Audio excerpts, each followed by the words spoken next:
Who let this woman get this drunk? Although I am loving the shit talk. Oh, fuck. Well, wait, I can't swear. Oh, no.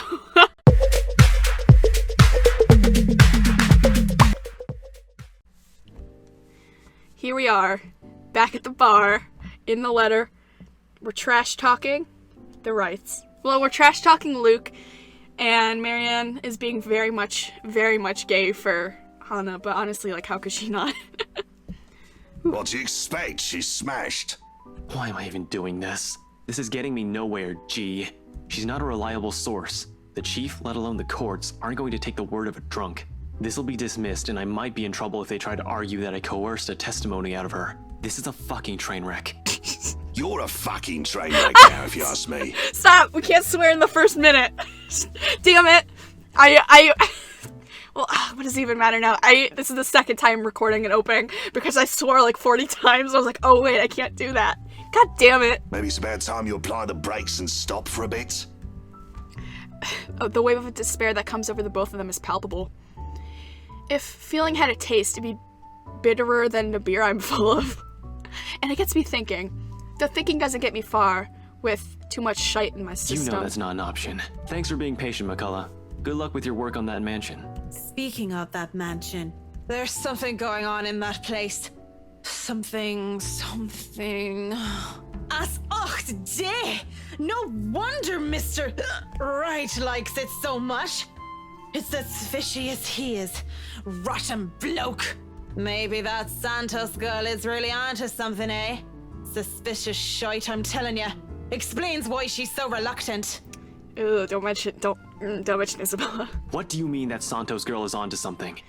I said this before. I know I said it before. But, like, maybe you should have believed Isabella before, I don't know, she got into a fucking coma. Maybe you should have believed your friend. Oh, what do you mean? She's onto something. Oh, didn't she tell you about the fucking ghost, you dipshit? God damn. Before I get another word in, there's hands on my shoulders and everything starts to spin. I thought he slapped her in the face to, like, wake her up.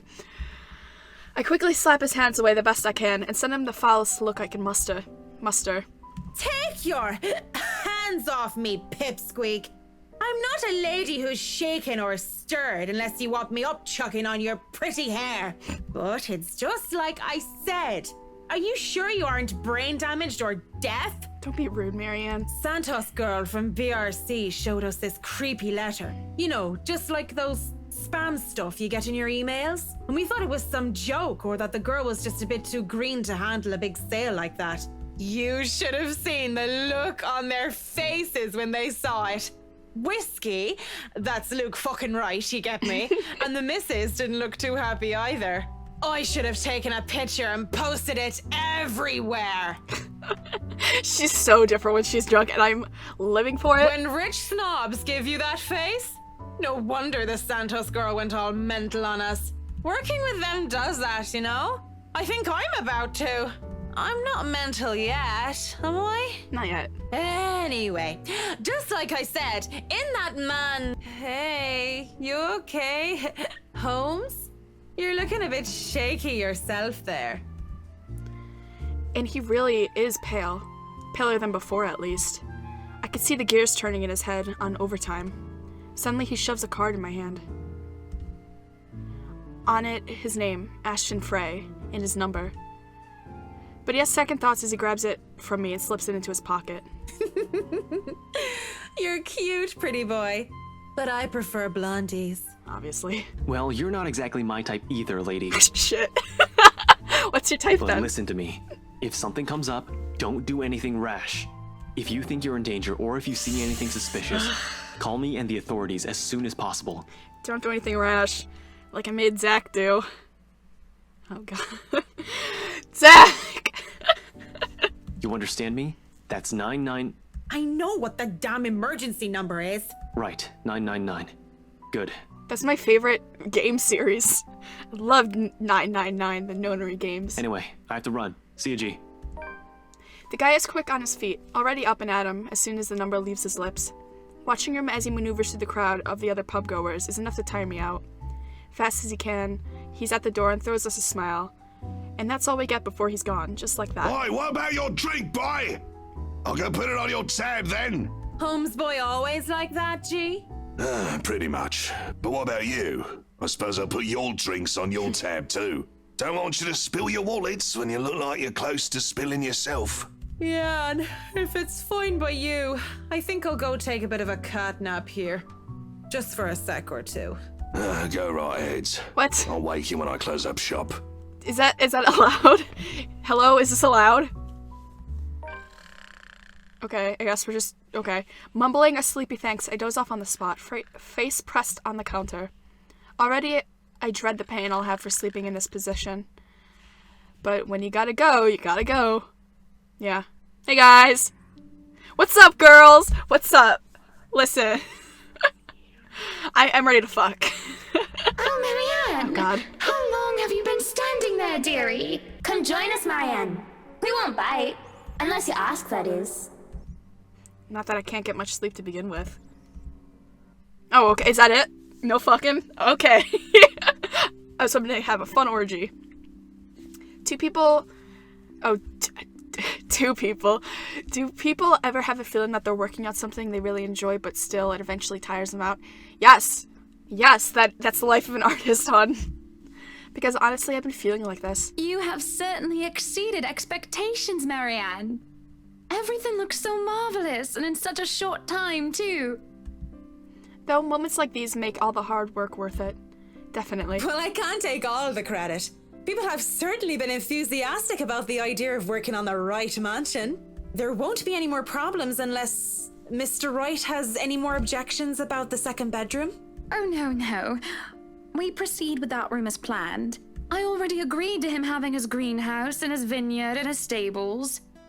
He may as well let me have this one thing. We're only about halfway done, but the honest satisfaction on the client's face is enough for me to push through.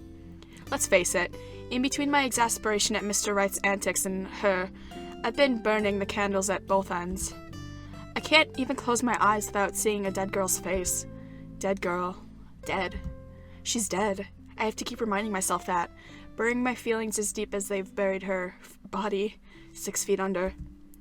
I shouldn't waste so much time on someone who's supposed to be gone. I've wasted so many years thinking about her already.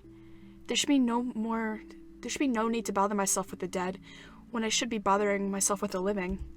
When there's a sexy piece of ass right in front of me. Too bad the living are usually as complicated, if not more, than the ghosts of the past. But don't you have a party? Yes. But Luke's just being a sweetie, you see. That friend he's visiting. He's having marital problems, and he's just trying to cheer him up. It's even more complicated when the living question is a pair of rich and famous socialites way past their honeymoon phase. And I've been somehow roped into being a relationship counselor. They've been married for a long time, and they've hit a... how do they say it? A rough patch. His wife has a drinking problem and can be very neglectful. The poor thing really does his best to be a good husband, but it's never enough for her. Sometimes I think it's the years. Maybe it's been so long that they've lost that romantic spark. What do you think? If I'm going to be completely honest, I need to ask. This is about you and Mr. Wright, isn't it? Suppose it is. What would you tell me? Then, I tell you it's none of my business. I tell you that I don't want to meddle. But if the troubled husband with the neglectful wife asked me for my honest opinion, I'd say that he shouldn't base his happiness and his self-worth on someone else. Maybe he should try being independent for a while. See what it's like when he isn't trying to please someone else and doing things for himself. Everyone's supposed to be their own man or woman, right? A bit of breathing room never hurt anyone. We shouldn't let our fear control our lives. You know, maybe go on a date with a tall woman with nice black hair and, you know, has a thing for architecture. Why she thinks a single woman like me would be the best source of relationship advice is beyond me. Still, I talk and answer to the best of my abilities. Without realizing it, I'm pouring out part of me that I thought were long gone. I'd like to believe my words will be some help to Mrs. Wright. If I'm being honest, though, there are some help to me, like some weight has already been taken off my shoulders. Lorraine. I really should handle what's left of the work. You won't be attending the party? Oh, you really must, Marianne. The weight of what happened to her hasn't left me, did it? maybe? I'll try to stay in chat. Maybe grab a few bites and a drink, but I can't be around for the entirety of the event. My apologies. Busy, busy, busy. You must stay a while. I'd love for you to meet some of my friends, and they're ever so excited to meet you. You need to say hello to the Lees, at least. If it wasn't for them, I'd never even heard of you. Maybe it's about time I changed that. We'll see. So, if I can be excused? Certainly.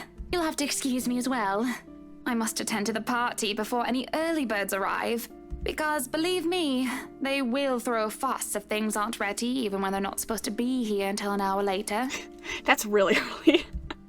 Though I shouldn't dwell on the dead, I shouldn't just callously forget about them too. Saying that I have work left to do is an easy enough excuse to make. I know how other people see me. They see someone so obsessed with the craft that she would easily miss things like a party for it. Outside the parlor, people hurry about here and there in preparation for the Wright's grand housewarming party. None spare me a glance as I slip past them, each working on their appointed role and not daring to slack off while they work for what is possibly the most powerful couple in Luxborn. We're going back to the... Oh, yes. Okay. I make my way into the kitchen with ease, the wine cellar being my final destination. But when is a great task ever simple? Probably never. And this is a great task, isn't it? My greatest one yet, that is worthy of being called a quest. I'm not going to act as Marianne McCulloch, the professional interior designer, when I choose to lie about being too busy for a party. I'm Marianne McCulloch, a lawful...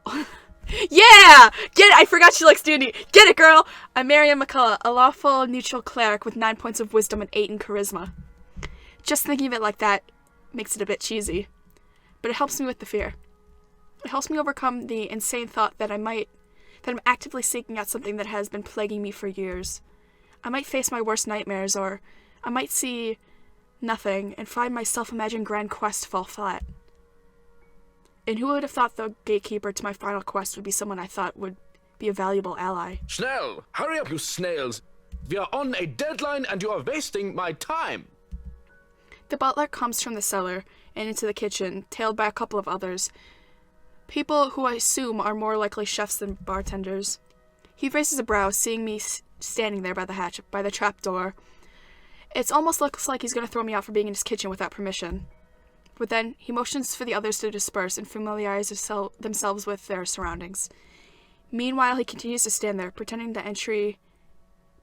my entry into the darkness beyond. What are you doing here, Fraulein? This is not the place for guests or in an architect right now. I request you leave. I was just looking around for any last-minute things, yes? Yes, you have been doing that a lot. Looking around, snooping about. Now is not the time for such things. If you're not careful, people might think you are up to something. The look he gives me as he says that is almost chilling. If a life was a game book, he'd probably be a true neutral warlock guarding the treasure room. A difficult opponent to beat with 9 points in wisdom and 8 in dexterity. Well, I'm not done yet. I actually need to go into the wine cellar. Just need a quick go at the place. So just don't mind me. I'll be out of your hair soon enough. Go outside, enjoy the party. Bask in the praise and adulation they will no doubt shower you with when the madam speaks highly of you. Surely you've had enough of this stuffy old kitchen by now. You do not want to cause trouble. Both the Bratwurst and Hannah want this to be perfect. It would be a disservice and a disrespect to toe out of line and risk it being anything otherwise. And more importantly, I will be blamed for any failure that happens tonight. His intervention almost turns me away. Maybe this is a sign I'm not meant to seek Lorraine out, but... Please, I just lost something the last time I was down there. It's really important. 15 minutes. 9, 10 minutes. Any longer and I'll pull you out of there myself. Is it 9 or 10 minutes? Badooch! The Bratwurst will be furious if he thinks anyone is touching his precious wine without his permission. Thank you. This seriously means a lot. He steps aside begrudgingly. At this point, it looks like there's no turning back. Looks like we're gonna die. Whew. The cellar greets me ominously as I descend. The space feels smaller, with a lot more bottles lining the wall compared to before, And knowing what might be waiting for me here makes things worse. I almost hope, in a morbid, twisted sense, that Lorraine would just be standing there waiting for me. It would be just like her to joke about inappropriate meeting in the dark, secluded areas. But just like the broken bottles and wine that is spilled on the ground before, no trace of her can be found. Lorraine!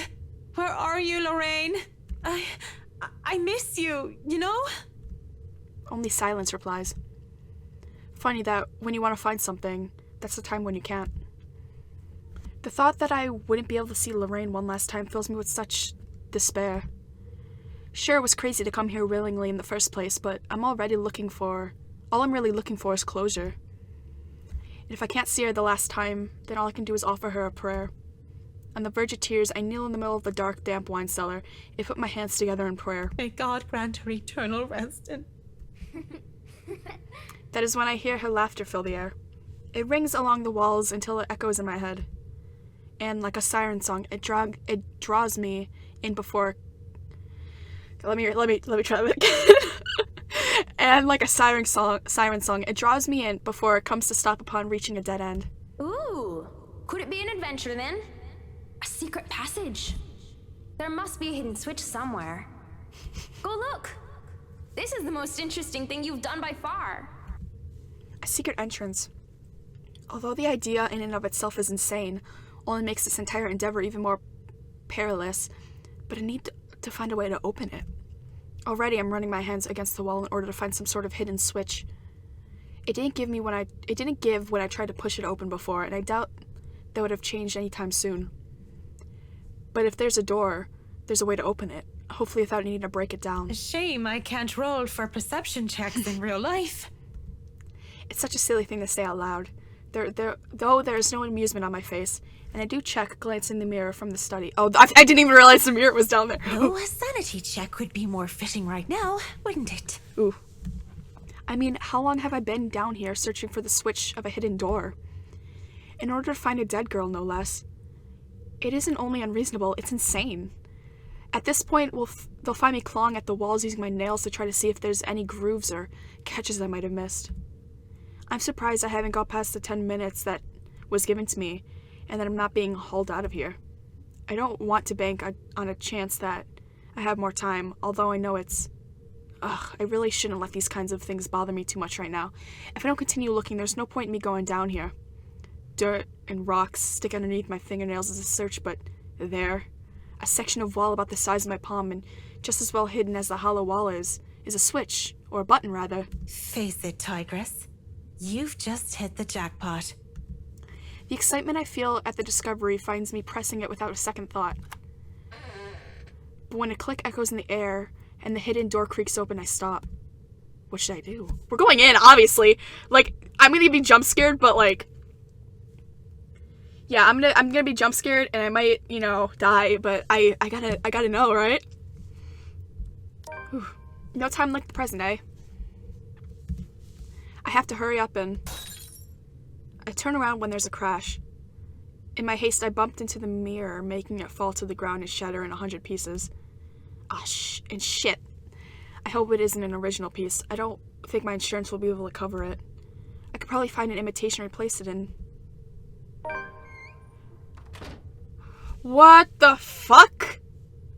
What the fuck? What the fuck? I know that in the opening there was a lot of like, oh, they're behind cell doors. There's actually cells down here? Okay. The door slams shut behind me and I nearly have a heart attack because of it. But when I see a much more visible lever on the side, I calm down and shake my head. On the other side is a passageway, an underground tunnel that has me mystified for a mere moment until I realize what it holds. Cells, closed off by heavy bars, line the sides. A general sense of dead and decay lingers heavy, that the years should have taken away most of it, if not all, of the stench, of the foul smell of human... I knew it! Who called it? Who was like, there's gonna be dead bodies in the cellar? Who fucking called it? It was me. I got this. Oh my gosh. The breeze, most likely coming from the other end of the passage that goes through it, is to thank for that. If the place has been enclosed like a mausoleum, I imagine the odor would be fouler than it is now. St. Adelaide, bless these poor souls. I didn't know that she was religious. I'm not going to sugarcoat it, though the architecture of their time was magnificent. Human rights wasn't exactly a big thing back then. And if the Ermengarde mansion had a place like this hidden away, who knows what sorts of heinous acts were done down here. There's no sort of time to dwell on it further, though. Not when... Hey, girly, how you doing? How you doing? We're gonna end it here, guys. A cliffhanger. Thank you so much for watching. I really appreciate it. And I guess we're gonna do spoops next time. I'm gonna have to do a quick time event, probably. I'm predicting it now. Goodbye.